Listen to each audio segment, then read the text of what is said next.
Well, how many hours do you have? I have reduced the definition of fascism to a single sentence, but before I use the sentence, I must explain two things. One, this is not a true definition, it's a useful definition. There are no true definitions of any concept in the political sciences. So I created a definition which I found useful and which other scholars are now finding useful. So that's the one thing to say. It is not true what I'm going to say. The second thing is that there is a Woody Allen joke. He asks the rabbi, is there a meaning to life? And the rabbi says to him, there is a meaning to life, but I can only say it in Hebrew. And then he wants $20 an hour to teach him the Hebrew.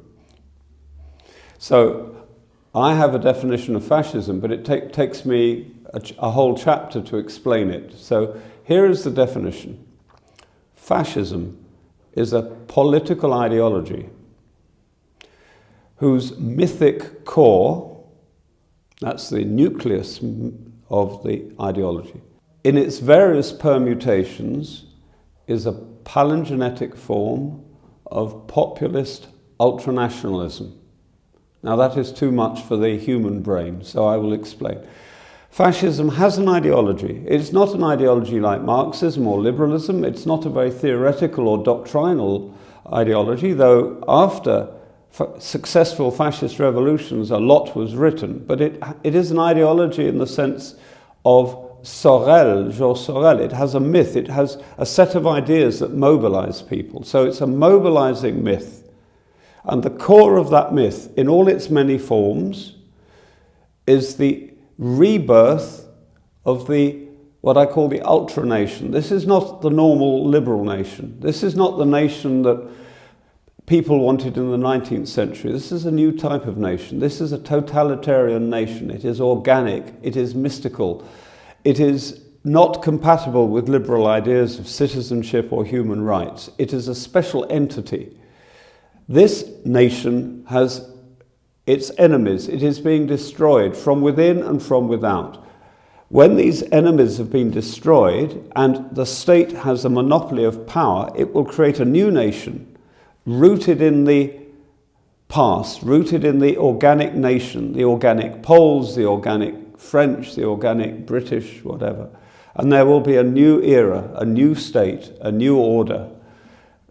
Yeah?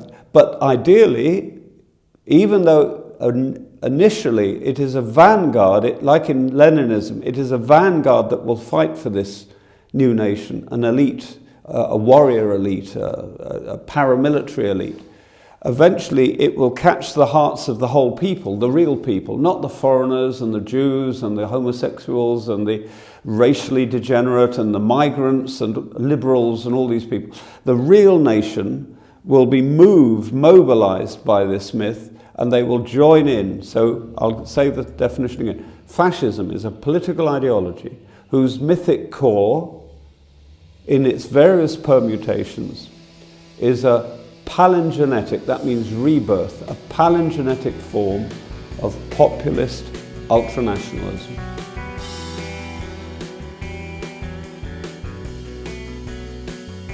The drivers of right-wing movements generally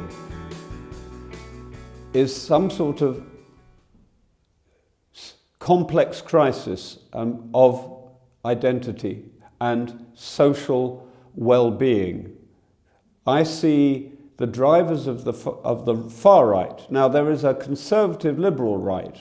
I mean, Boris Johnson in England is very much a traditional British conservative in his instincts, but he's not what I call the right or the radical right or the far right or the extreme right, and he's certainly not fascist right. So when we say the right, let's be careful. I don't mean a right compatible with liberalism. And for example, Farage in Britain, the Brexit propagandist, he has never used anti-Islam. He has in one poster, and he has followers who are racist, but he wants a British sovereignty. He's on the edge of the far right, and he has far right followers. So if we talk about the right as non-liberal, the drivers of the illiberal right are people who feel deeply threatened by a mixture of factors. Now, some of these factors can be explained in terms of socio-economic deprivation, exclusion, a sense of injustice, a sense of being replaced by foreigners for housing, for jobs. But there is an existential dimension. There's a sense of identity, who you are, what we are. One of the most interesting phrases of the extreme right in Europe is to say, this is not our country anymore. We feel foreign, we feel strange. The strangers, the foreigners are replacing us. We are being subjected to what is called by the neo-Nazis, the fascist extreme right, a white genocide. Polishness is being destroyed. Germanness is being destroyed. So the drivers of the right are very complex, but I think what conventional politics does not focus on enough is the existential threat. For example, if you want to understand Islamism, or if you want to understand Putinism, or Erdoganism, and many forms of corrupt modern political state, for example, Trumpism, then you have to look not just at economics, but also at anthropology, why people feel at home in their culture. And generally speaking, the right grows when there is a sense of malaise, discomfort, threat in being who you are.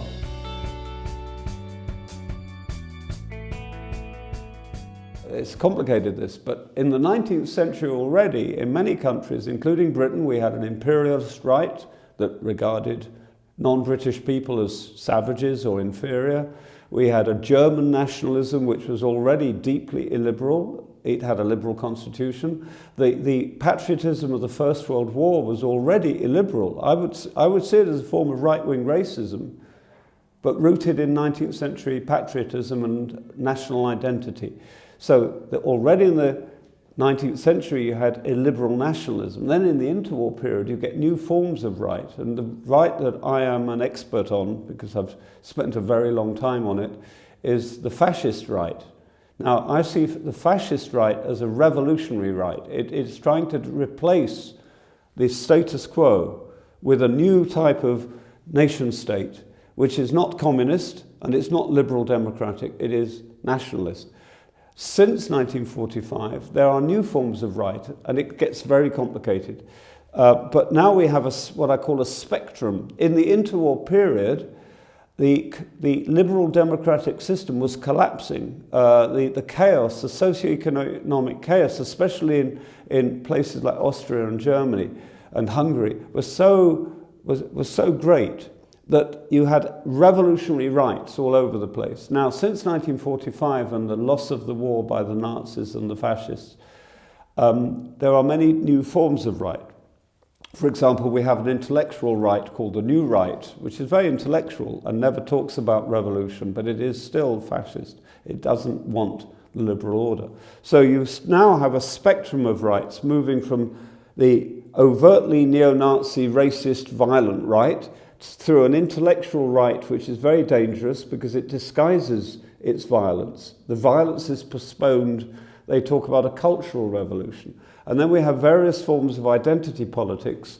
For example, if you take the AfD in Germany, the Alternative für Deutschland, you can't call them Nazi, but if you look at their support, it's a spectrum moving from, if you like, liberal populism right the way through to racist populism, anti-Islam, a movement like Pegida. And the thing is, in a party like AfD, when you vote for it, or you march for it, or you have a party, like they have a big pop festival, in that same field, there will be people right from the far right, even Nazis, right the way through to unhappy liberals. So this is why generalizations are so difficult. You can't talk about the right rising, you can talk about various rights, but generally speaking, there is more and more identity politics, more and more liberalism and illiberal anti-liberalism.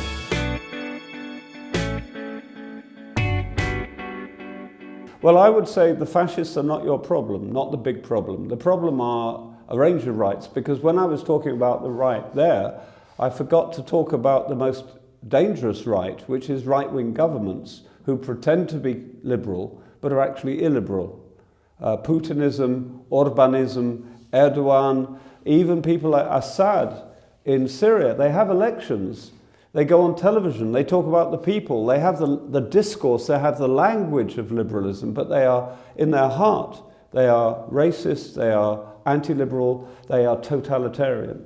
Now, the greatest threat to liberalism in Poland today, I cannot speak Polish, I'm not an expert, but seen from the outside, you have problems in Poland, not just from the outside the state, but the state itself is moving to the right and creating a sense of threat to liberals and to the left.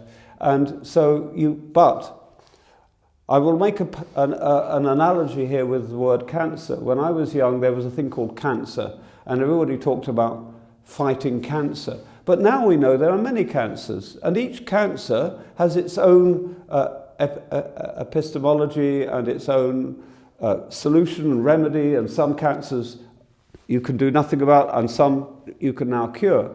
And so the first thing you have to do if you're fighting the right is to know your enemy. You have to know, and you have to keep your enemy, there's a phrase, keep your friends close and keep your enemies closer. It is no use putting all your enemies in a box called the enemy or the right, because your tactics will be completely inappropriate. There's one tactic to fight dangerous conservative liberals. You fight them with the arms of liberalism, with freedoms, with the law, with the constitution. If you're fighting illiberal constitutions, you have to then go above to the human rights, the legal international human rights, The Hague, the United Nations. So that's when you're dealing with a state, yeah? But if you're dealing with things like there's a very interesting development in Hong Kong now, where there's now a movement within them. They've had their violence, the democratic movement. Now there's a general mood that we've got to stop the violence now and get it back to, there's been a very powerful election, and now if they keep having violence against the centralist Chinese state, it will be a disaster for the movement. So now you fight the illiberalism constitutionally. But if you're fighting individual non-state rights, there's one way of fighting Nazis, there's another way of fighting populists. Populists, for example, who aren't Nazis, a lot of the fight must be about who occupies public discourse, who occupies public space, who gets the adverts and the backing and the big corporations, who has the debates. You know your enemy. Who are the main speakers? Engage them with debate. Refute their statistics. In Britain, for example, for a long time, people thought we were being swamped by immigrants. Actually, we took fewer refugees than many countries in Europe. So largely it was ignorance. Now we are getting rid of our refugees or frightening Poles from coming to England. We realise we have a crisis in the national health system because we don't have enough nurses. In other words, this is pragmatic. We have people in Britain who want a powerful national health service and they don't want immigrants. But if over 80% of jobs in the national health at a lower level are occupied by immigrants, they suddenly have a contradiction. So different rights, different threats to liberalism have to be fought with different strategies. Some are about knowledge, debate, information, journals. Some are about protests. Some is about illegality. It's illegal to be a neo-Nazi. It's illegal to have racial attack. So you need, like with being a cancer expert in a hospital, you need different remedies for different types of cancer. You need different solutions to different types of right. Do not block them all together in a paranoid state of mind, because then you demonize the right and they become less human. We always have to remember that we're dealing with human beings. We must not become like them, because that's what they do to us.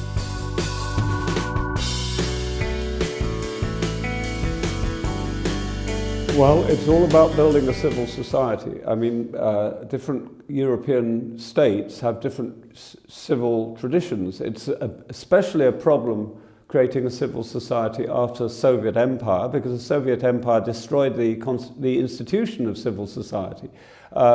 Britain has no excuse for problems because we've got a very old civil society and we're in danger of losing bits of it. I don't think that we have solved the problem anywhere, but if you go, for example, to France, we hear a lot about the Front National, but actually there's a very active anti-Front National, and when it comes to elections, they do not win power. And there are, at local levels, very activist opponents to the Front National. For example, all over Britain, even in America now, we think of America as Trumpist, but actually there's a huge groundswell against Trump.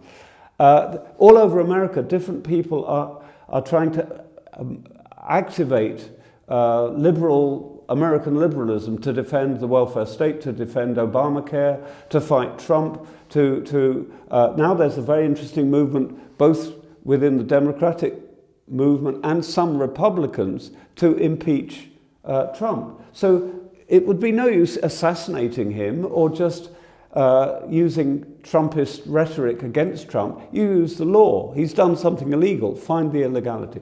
So every country is like there's a great phrase on the left, la lotta continua, la lucha continua. It's a permanent struggle. Liberalism is never given.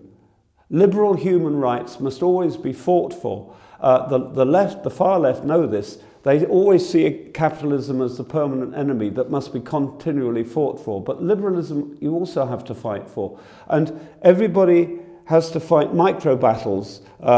Women, feminists, women's rights, single mothers. There's huge battles going on in England about human rights, civil rights, the right to dignity. We're discovering we have a lot of child poverty in England, and there are organisations fighting for the rights of children. So we need lots of micro battles as part of one big struggle. But first of all, we need non-hysterical, non-fanatical analysis in order to understand the problem. Just to have a paranoid argument that the state is fascist, Orban is fascist, everybody's fascist, this just creates deadlock, like bad traffic, and you can't move.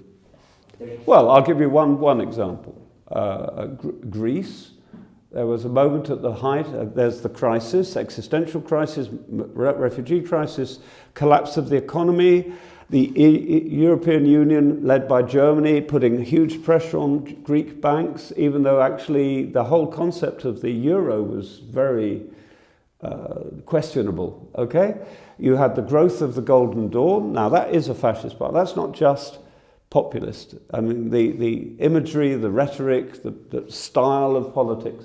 But there has been a very strong left-wing reaction against the Golden Dawn. And now if you go to Greece, it's basically impotent. It's disappeared. Partly because of the economic crisis is not so strong and the refugee crisis is not so strong, but also because the Golden Dawn motivated, we don't read about this, lots and lots of people fighting at local levels against the Golden Dawn. So you have to go to each country. Hungary, for example, there's a very interesting anti-Orban reaction. I have colleagues in the Central European University. Orban is not a fascist, but he's a very dangerous illiberal democrat. He's proud of it. He says Hungary is an illiberal democracy. There are very heroic resistance at a popular level. I have a colleague whose wife is responsible for looking after painting collections in Hungary, and she is fighting a personal professional battle against the attempt of the state to intervene into creative freedom. So you cannot just quote examples. It's a permanent struggle. You have to look at, and it's always, you have to take the temperature. It's like a sick patient, and you have to keep taking the temperature and keep giving remedies. But it will never stop. We will never win, but we will keep the struggle going. My way is by being here.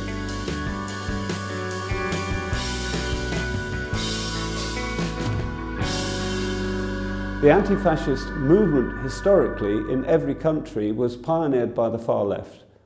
The far left diagnosis of fascism was basically very militant, and it saw it as a problem of capitalism. Yeah. Now, what's happened in the post-war period in, say, Britain and anti-fascism in Germany, for example, is that a lot of the people who are prominent in the anti-fascist movement are, in fact, revolutionary leftists, and they are extremists, they're fanatics. Now, there are, according to your theory of fascism, you fight it in different ways. I do not see fascism as a form of capitalism. I see it as hosted by capitalism, but not a product of capitalism. Now, there's a movement in Britain called the Anti-Fascist League and the anti-Nazi, I forget the name of the movement. They're both Trotskyite, and they are basically illiberal. And they have an analysis of fascism which is so extreme that people see them as a problem. In fact, it's hardly exists now. But I am part of a different sort of... So there's if you like, an illiberal anti-fascism, and there's also a liberal anti-fascism. I am a liberal anti-fascist. I fight with words, with ideas, with analysis, because I consider myself to be the equivalent of a sort of pathologist. I see fascism as a pathology, but you don't just you don't fight it just by with counter-violence or counter-extremism.